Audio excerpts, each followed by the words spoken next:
What's up, everyone? Welcome back to the channel. My name is Studio Fire, ex-professional boxer, fight analyst now. I'm back. So I've been away for a bit. I've been wanting to come back and talk to you guys, but as you guys can already tell, I'm a little bit sick. Just a little bit. My voice is stuffed. It's been stuffed for a while, man. But we got things to talk about. So I'm just going to jump back in. You guys just have to bear with us. Hopefully I don't sound like this forever. That's actually been on my mind. Like, what if this is my voice now? God. Today's video is sponsored by Carrot. Carrot, which is attached to my mic. I'm using this as a holder so I can talk to you guys. Sponsored by Carrot, my kids' toys. Sweet. So Alexander Usyk just takes care of Daniel Dubois like nothing. It was interesting to see him come out the way he did. Dubois looked very, very intense, very, very focused. That's how we usually see him. But straight off the bat, he came out, pushed Usyk to the back. We used to seeing Usyk take a bit of a back step and fight off the back foot for a bit in the first round. That's what he did, but what seemed to stuff up Dubois a little bit was that jab.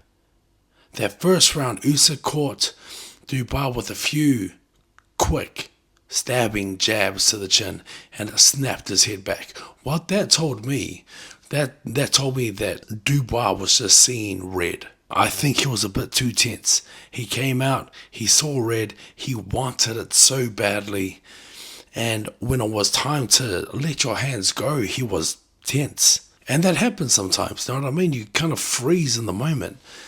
He's been doing so well up till then. Usyk just being his usual self, moving on the back foot. He sees his opening, boom, he takes it. Doesn't load, he just goes.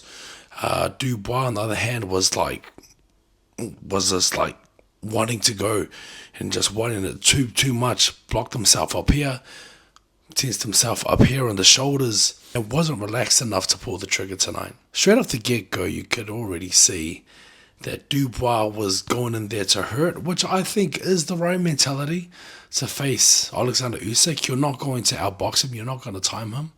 He's too quick. He's too good for that. You need to go there and fight him. Someone like Derek Chisora has already showed us that that's what works, and he's the guy that's given him his best fight.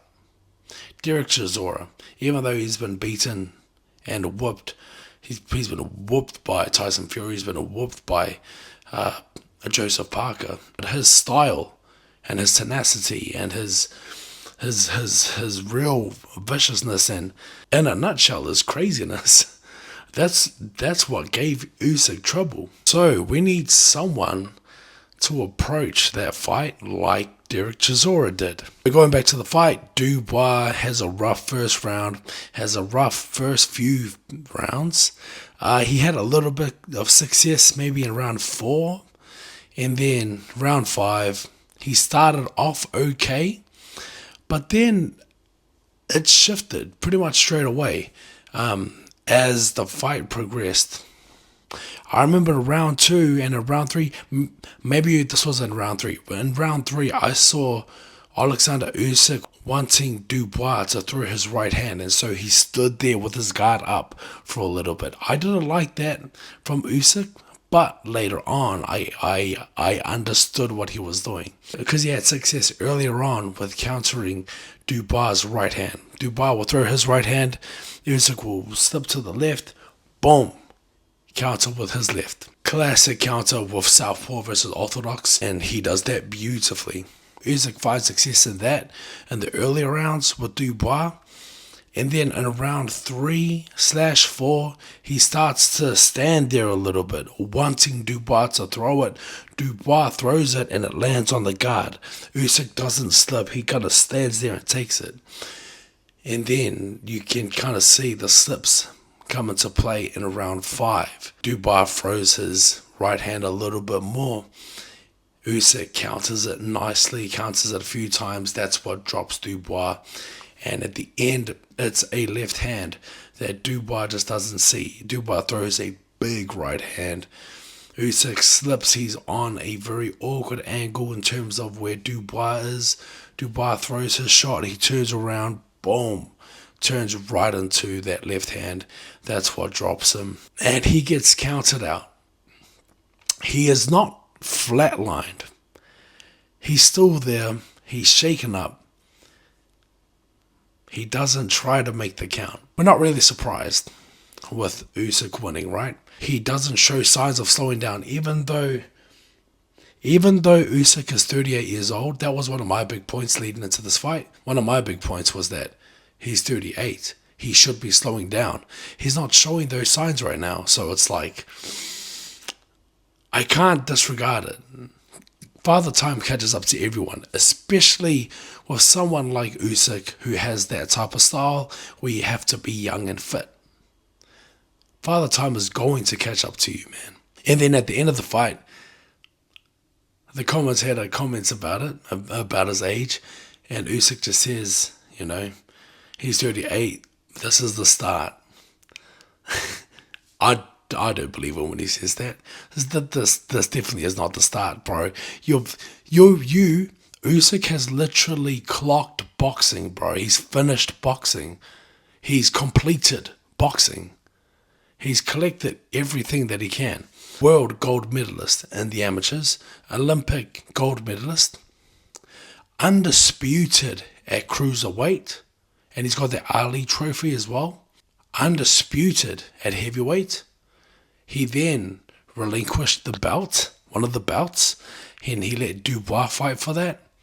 Then he beats Dubois again. 2 times undisputed heavyweight champion. Mate, you've done it all. You've done it all. Are you going to relinquish the belt? Are you going to retire so that the other boys can play? You're sending all these UK fighters into depression, mate. You're sending all these guys into depression. Come on, man. So Usyk claims that this is just a start, even though he's 38. Do we believe it? No. In one of the interviews that I saw, someone claimed that Usyk said that he's got one more fight left in him. This will explain why he's not mentioning Joseph Parker. That's what I said and mentioned in my last few videos, is that he doesn't mention Joseph Parker much. Even after his fight, he mentioned people that he's already beaten, even though we have someone who's ready and good to go and has been waiting and has proven himself to be next. He should be next, but Usyk fails to mention him every time. Now that we've heard that he's got one fight left in him, it makes sense. It makes sense why he wouldn't want to fight Joseph Parker. He wants to fight someone bigger. Even though I really want Joseph Parker to fight Usyk, I can understand why Usyk would rather fight someone else. But it's at the same time, it's like you can't really. I mean, you can pick and choose in boxing, but come on, man. We'll see what he does. He says he just wants to go home, relax, and then fight whoever is next. Basically, that means I'll fight whoever I want. Which you can do. He's 3 times undisputed, two-time heavyweight undisputed. The man can do what he wants. Which leads on to Joseph Parker. Is this a case of nice guys finish last? Joseph Parker is known as the nice guy in boxing. He's got a good relationship with everyone. I don't know if anyone dislikes him. He's got a good relationship with everyone. He's a people person.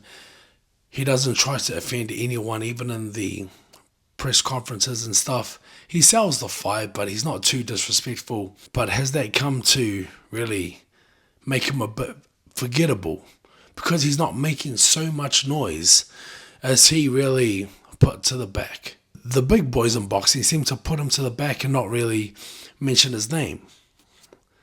That's super annoying as a fan, and as those who follow boxing. We all know that Joseph Parker is next. I don't know, man. If I was in Joseph Parker's team and stuff, I'll be making a lot of noise, bro, to be honest. He really should be next. And in almost every comment section of every video talking about who should be next for Usyk, they're all talking about Joseph Parker. So he's definitely next in our books. In our books, he's next. But we'll see what they actually do. Don't piss off me. Now, Derek Chisora mentioned something I found very interesting. When he was talking about the fight, he said Daniel Dubois gave up. Did he give up? I think so. He gave up. Probably could have made the count. We don't really know why, because he didn't try. He didn't try to make the count.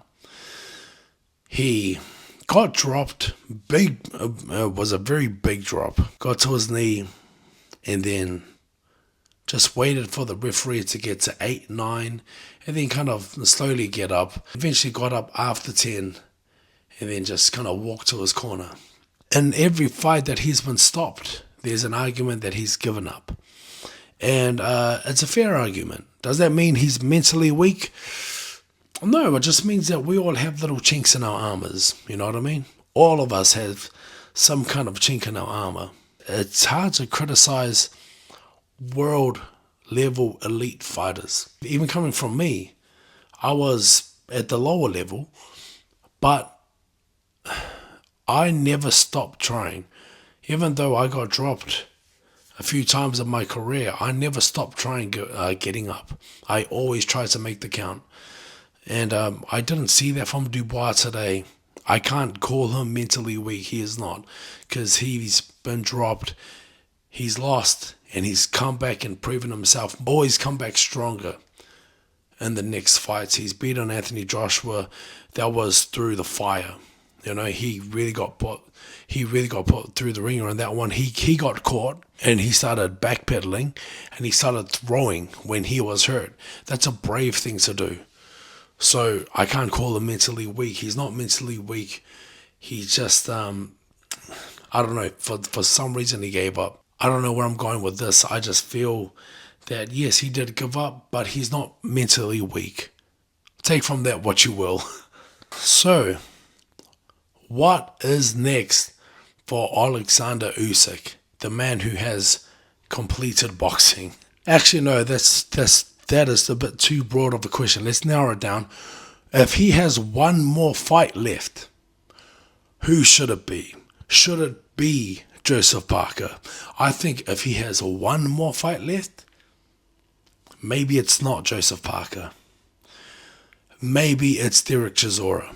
Maybe you go back to the guy who gave you a very hard fight, who tested you and pushed you to your limits, because that was a very, very entertaining fight.